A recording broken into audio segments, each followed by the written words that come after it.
Maulaya salli wa sallim daiman abada. Saya Muhammad Faris 9. Oh, berarti ada Faris 1, Faris 2, Faris 3. Muhammad Faris 9. Saya minta doakan menikah secepatnya Pak Ustaz. Calon sudah ada, mahar pun sudah ada, tinggal persetujuan orang tua. Bapak, ibu, anak bapak sudah pengajian, anak ibu sudah pengajian. Jangan sampai gara-gara persetujuan kalian tak dapatnya berzina dia, makan haram dia. Sebulan 4 kali dia jalan-jalan, kalian menanggung dosanya. Pak, kalian menanggung dosanya, Bu. Mau kalian menanggung dosanya? Setujui anak-anak kalian yang mau nikah. Kalau tak setuju kalian dengan calonnya, buat fit and proper test. Saya ulang sekali lagi, bapak ibu yang menghalang-halangi anak sudah mampu, sudah bekerja, cukup modal, hanya karena tak suka, hanya karena tak suka sukunya, hanya karena tak suka latar belakangnya, padahal orang baik, beriman, takut sama Allah, kalian menanggung dosanya sampai dia akad nikah. Waspadalah. Mudah-mudahan setelah ini tak setuju, setuju nikah.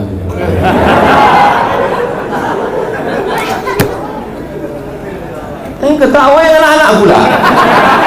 Kan masih lama lagi. Nomor-nomor antrian 160 kan. Apa yang harus dilakukan anak kalau orang tua membuang anaknya? Dibuangnya anaknya dalam kardus, diletakkannya depan toko, menangis bayi itu, diambil lah sama yang punya toko, dijaganya. Bingung dia pas membuat akte kelahiran. Bin siapa Pak? Bin kardus.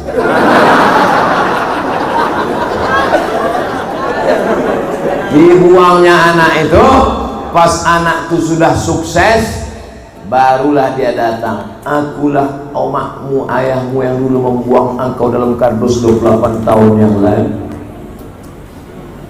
Pernahkah anak itu minta masuk ke dalam rahimmu? Tidak. Siapa yang meniupkannya ke dalam perutmu? Allah kirim malaikat. Hai malaikat, bawa ruh ini masuk ke dalam perut. Makanya berapa banyak orang ingin punya anak, sampai operasi, sampai bayi tabung ke Singapura. Bayi tabung paling murah 100 juta. Itu tabung-tabung 9 kilo saya kenal.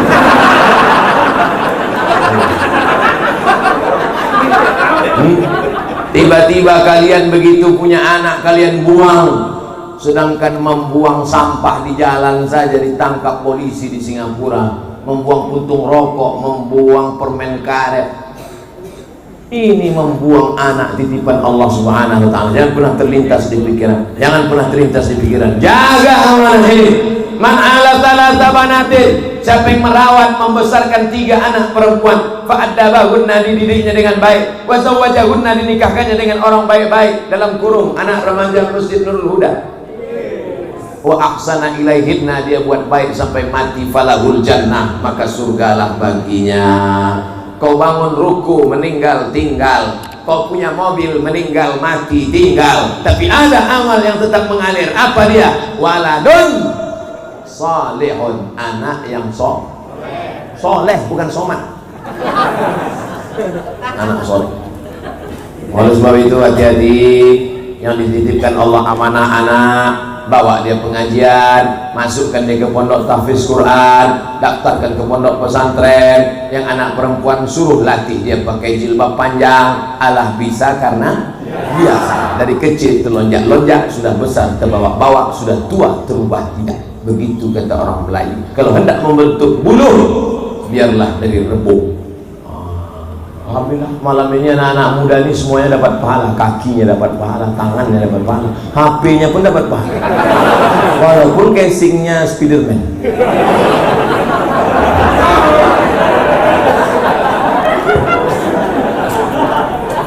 Mantap anak mudanya. Saya pun semangat nih kan anak muda nih.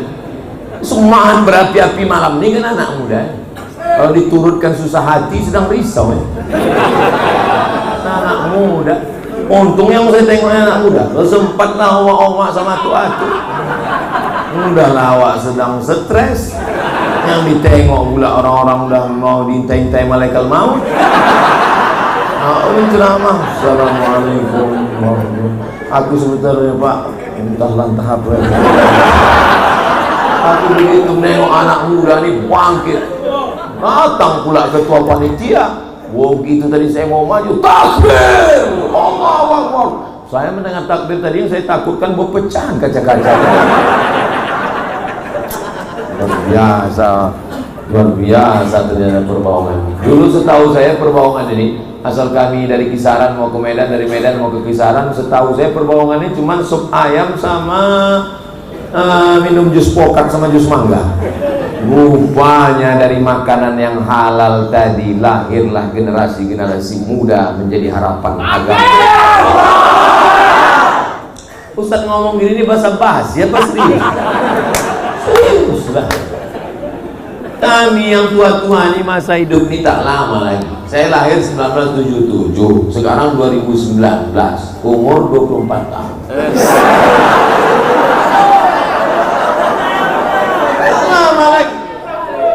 Saya umur 42, mati umur 63 kalau ikut Nabi Muhammad SAW. Kalau sampai berarti tinggal 21 tahun. 21 tahun. Ceramah sana, ceramah sini, ceramah sana, ceramah sini, mati.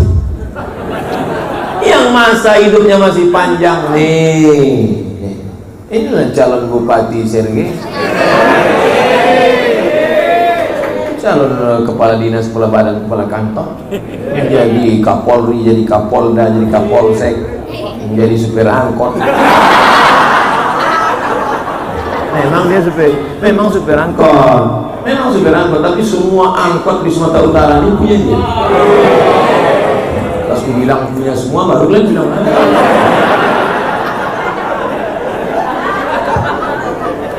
bagaimana hukum sholat kita? Gimana hukumnya sholat kita kalau kurang khusyuk karena tetangga kita bau badan?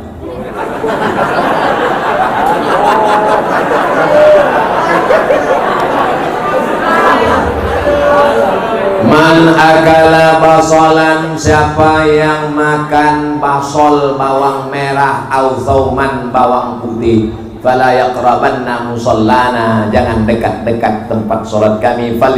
Falyatazil masajidana, jangan masuk ke masjid kami. Habis makan bawang merah, bawang putih, belum gosok gigi masuk ke masjid. Ayatnya kurang lebih Innal malaikata tata'adza, malaikat tersakiti dengan bau mulut. Makanya Nabi mengatakan laula an asyqa ala ummati, kalau tidak memberatkan bagi umatku la amartuhum bisiwak, kusuruh mereka bersiwak, bergosok gigi. Makanya kadang imam-imam khususnya banyak dari kalangan jamaah tabligh mengantongi siwak. Luruskan saf. Sunnah. Yang ketawakan sunnah, berkak mulut nanti. Bersiwak sebelum sholat. Orang Islam gosok gigi sehari 5 kali, sebelum subuh, sebelum zuhur, sebelum asar, sebelum maghrib, sebelum isya. Tak usah ajari orang Islam tentang kebersihan, sama mengajar itik berenang. Oleh sebab itu maka ini masalah bau mulut, bau. Adapun bau badan, cuma menghilangkannya makan garam Inggris, broklat. Tapi kalau udah makan itu pagi, sehari itu jangan pergi karena mencret. Jadi rupanya saluran usus kita ini, cobalah saluran paralon pipa itu diisi gula minyak, maka menggumpallah minyak-minyak dan gula-gula di usus itu kotor, sampah, busuk. Maka kalau dimakan itu dicucinya usus ini bersih. Setelah bersih hilanglah bau. Bau badan itu tak bisa dihilangkan pakai sampo, karena sampo untuk kepanti. Bau badan tak bisa dihilangkan pakai sabun. Jangan menghilangkan bau badan dikunyah sabun, mati keracunan. Dengan cara membersihkan usus tadi, setelah bersih hilang bau badan. Ada orang bau badan, kalau ada orang susah mati, dekat dengan dia, sesak nafas mati kok. Bagaimana cara melawan sifat yang batil dari hati kita Pak Ustaz. Ala fil jasadi mudghah, ketahuilah di dalam jasad itu ada segumpal. Idza salaat sala'al jasadu kullu. Kalau yang segumpal ini baik, yang lain ikut baik. Mata baik, telinga baik, kaki baik. Tapi kalau yang segumpal ini rusak, fasadal jasadu kullu, yang lain ikut rusak. Ala wahyal qalb, yang segumpal itu adalah hati adalah tempat bersama Tuhan, tempat aku meminta dalam segala doa. Saya kan tak mau aja buat album ini, kalau mau mati artis-artis itu. Jadi semuanya berawal dari hati. Oleh sebab itu bersihkan hati. Ini kalau cerita masalah penyakit hati ini banyak sekali. Di antara penyakit hati adalah hasad. Hasad itu bahasa kitanya apa? Dengki. Nama penyakitnya hasad, nama orangnya hasid. Ustaz ini ngada-ngada aja. Kadang orang banyak tak percaya sama saya. Terus setelah saya sebutkan ayatnya, oh, wa min syarri itulah dia hasid. Wa min syarri hasidin idza hasad. Hasad nama penyakitnya, hasid nama orangnya. Kenapa dalam Quran tuh hasidin? Ada baris bawah gua, hasidin. Makanya kalau ngasih nama anak jangan asal buka Quran. Ini lahir anak, yang buka Quran. Siapa namanya? Hasidin.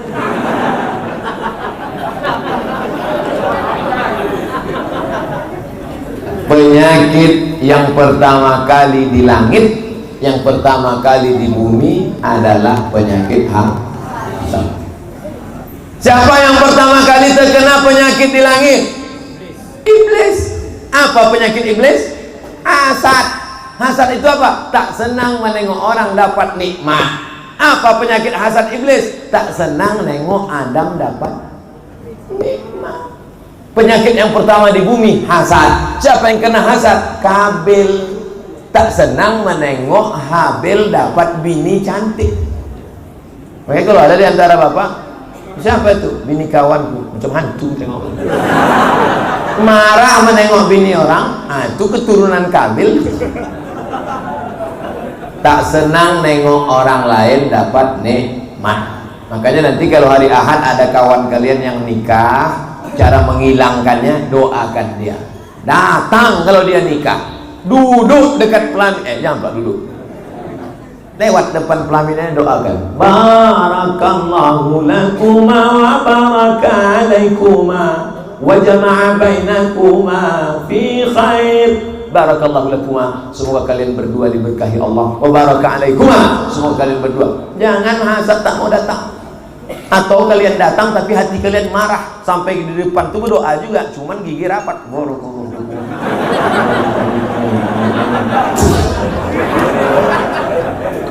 Ibu juga jangan hasad, Bu. Ya, itu yang nikah di hotel itu siapa? Kawan anak saya. Yang kemarin satu kelas sama anak ibu? Iya. Kok anak dia nikah duluan? Iyalah, dia pakai pelet. Dia pakai dukun. Doakan mudah-mudahan dia dapat anak keturunan yang soleh dan solehah. Amin. Jodoh kalian insya Allah akan dikirimkan Allah. Kau kenapa belum nikah juga? On the way. Begitu caranya. Ini tak lama lagi kan bulan Muharram, bulan Safar, Rabiul Awal, Rabiul Akhir, Jumadil Awal, Jumadil Akhir, Rajab, Sya'ban, Ramadan. Di bulan Ramadan yang belum nikah nih, mudah-mudahan nanti Ramadan dibangunkan oleh istrinya sahur. Jangan sampai kalian dibangunkan jam weker. Apalagi dibangunkan mercun.